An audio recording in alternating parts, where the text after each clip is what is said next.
만약 세상에서 가장 위대한 음악을 만든 사람이 점점 소리를 들을 수 없게 된다면 그 사람은 과연 음악을 계속 만들 수 있을까요? 이 질문은 단순한 상상이 아니라 실제로 한 인간이 겪었던 삶의 이야기입니다. 그 사람의 이름은 바로 루트비히 판 베토벤입니다. 18세기 말 유럽은 거대한 변화의 시대였습니다. 프랑스 혁명이 일어나 왕과 귀족 중심의 사회 질서가 흔들리고 있었죠. 자유와 인간 존엄이라는 새로운 가치가 등장했습니다. 음악 역시 이러한 변화의 길 위에 서 있었습니다. 이전 시대의 음악이 귀족의 연회를 위한 장식이었다면 이제는 인간의 감정과 의지를 표현하는 예술로 변하기 시작했습니다.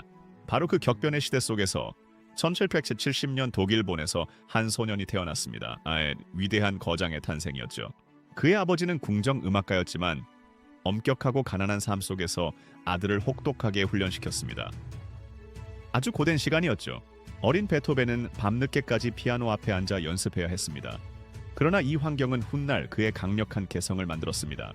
청년이 된 베토벤은 오스트리아 빈으로 가서 활동을 시작했습니다. 당시 빈은 전 세계 음악의 중심지였습니다. 하이든과 모차르트 같은 거장들이 활동했던 도시에서 젊은 베토벤은 빠르게 명성을 얻으며 주목받기 시작했습니다. 사람들은 그의 연주를 듣고 폭풍 같은 음악이라고 표현했습니다. 그는 이미 빈 사교계의 스타였습니다. 그러나 그의 인생에 예상하지 못한 비극이 찾아옵니다. 28살 무렵부터 청력이 서서히 약해지기 시작한 것이죠. 음악가에게 청력을 잃는다는 것은 죽음과도 같은 절망적인 일이었습니다. 베토벤은 깊은 어둠에 빠졌습니다. 그는 친구들에게 편지를 남기며 삶을 포기하고 싶은 생각까지 했다고 고백했습니다. 그 고통은 말로 다 할 수 없었죠. 하지만 그는 결국 포기하지 않았습니다. 그는 이렇게 결심했습니다. 나는 운명의 목을 붙잡겠다라고 말이죠. 이 결심 이후 베토벤의 음악은 새로운 단계로 들어갑니다. 소리를 듣지 못해도 머릿속에서 음악을 상상한 것이죠. 실제로 그의 가장 위대한 작품들 대부분은 청력을 거의 잃은 이후에 만들어졌습니다. 내면의 소리가 완성한 기적입니다. 대표적인 작품이 바로 교향곡 제5번 운명입니다. 따따따딴! 이 네 개의 음은 인간의 투쟁을 상징합니다. 베토벤은 이 작품을 통해 인간의 의지가 운명에 굴복하지 않고 끝내 승리하는 과정을 음악으로 표현했습니다. 그의 5번 교향곡은 결국 고난을 딛고 일어서는 인류의 보편적인 승리이자 영원한 위로의 노래가 되었습니다. 또 다른 불멸의 걸작은 바로 교향곡 제9번 합창입니다. 인류 역사상 가장 위대한 성취 중 하나로 꼽히죠. 놀랍게도 베토벤이 이 곡을 작곡했을 때 그는 이미 완전히 귀가 들리지 않는 상태였습니다. 기적 그 자체였죠. 마지막 악장의 환희의 송가는 인간의 자유와 형제를 노래합니다. 모든 인류가 하나 되길 바라는 간절한 소망입니다. 1814년 초연 당시 공연장은 열광 그 자체였습니다. 모든 관객이 기립하여 그의 이름을 연호했습니다. 하지만 정작 베토벤은 그 엄청난 환호 소리를 전혀 듣지 못했습니다. 연주가 끝난 후에도 정적 속에 서 있었죠. 동료 가수가 그의 어깨를 돌려 관객을 바라보게 한 뒤에야 그는 눈물 어린 환호과 기립박수를 볼 수 있었습니다. 베토벤의 삶은 우리에게 중요한 3가지 메시지를 남깁니다. 첫째는 재능보다 더 위대한 것은 굴하지 않는 의지입니다. 조건이 완벽해서가 아니라 조건을 극복하려는 의지가 그를 만들었습니다. 우리에게 가장 필요한 태도입니다. 둘째는 실패와 절망 속에서도 새로운 창조가 가능하다는 사실입니다. 어둠은 때로 가장 깊은 영감을 줍니다. 그에게 청력 상실은 끝이 아니었습니다. 외부의 소음에서 벗어나 오직 자신의 진실된 내면에 도달하는 문이었죠.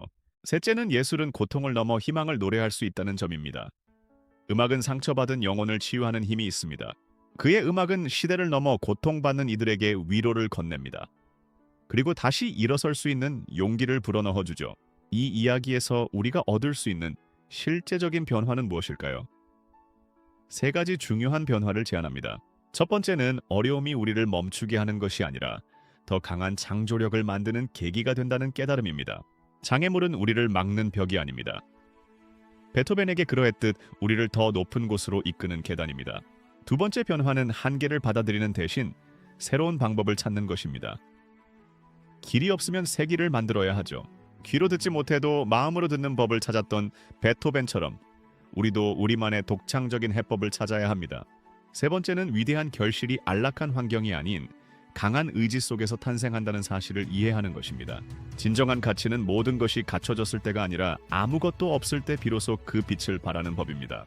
베토벤은 평생 완벽한 삶을 살지 못했습니다. 지독한 병과 외로움이 늘 그를 그림자처럼 따라다녔죠. 그는 세상과 끊임없이 싸워야 했습니다. 신체적 한계 그리고 자신 안의 어둠과도 치열하게 맞서 싸웠습니다. 하지만 그가 남긴 음악은 오늘날까지도 전 세계 사람들에게 다시 일어설 수 있는 용기와 희망을 줍니다. 그의 음악은 국경과 세대를 초월하여 인간의 영혼을 울리는 가장 아름다운 공통의 언어가 되었습니다. 이 모든 이야기를 한 문장으로 정리하면 이렇게 말할 수 있습니다. 우리가 꼭 기억해야 할 한 문장입니다. 귀로 듣지 못해도 마음으로 들을 수 있다면 인간은 세상을 울리는 음악을 만들 수 있다. 그 말이죠. 중요한 것은 신체적인 감각이 아닙니다. 세상을 향해 외치고자 하는 영혼의 진실한 목소리입니다. 여러분의 삶에서 여러분을 가로막고 있는 고난은 무엇인가요? 들리지 않는 소리는 또 무엇입니까? 베토벤처럼 여러분도 자신만의 내면의 소리에 귀를 기울여 보십시오. 그곳에 진정한 길이 있을 것입니다. 포기하고 싶은 순간 베토벤의 음악을 떠올려 보세요. 그것은 여러분을 다시 일으키는 승리의 서곡이 될 것입니다. 오늘의 고통은 내일의 위대한 성취를 위한 씨앗입니다. 베토벤이 증명했듯 우리는 매 순간 성장하고 있습니다. 우리는 오늘 거장 베토벤을 통해 의지와 창조, 그리고 희망에 대해 배웠습니다. 이 교훈을 가슴에 깊이 새기시길 바랍니다. 그는 비록 떠났지만 그가 남긴 찬란한 빛은 결코 꺼지지 않고 영원히 우리 곁에 남아 빛날 것입니다. 참된 위대함이란 고난이 없는 상태가 아니라 고난을 딛고 일어서는 용기에 있음을 늘 잊지 마십시오. 베토벤의 선율은 오늘도 고통받는 누군가에게는 따뜻한 위로가, 또 누군가에게는 새로운 도전의 힘이 되고 있습니다.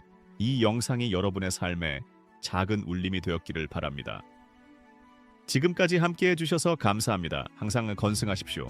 여러분의 모든 여정에 베토벤의 투지와 환희가 늘 함께하기를 진심으로 응원합니다. 감사합니다. 행복하십시오.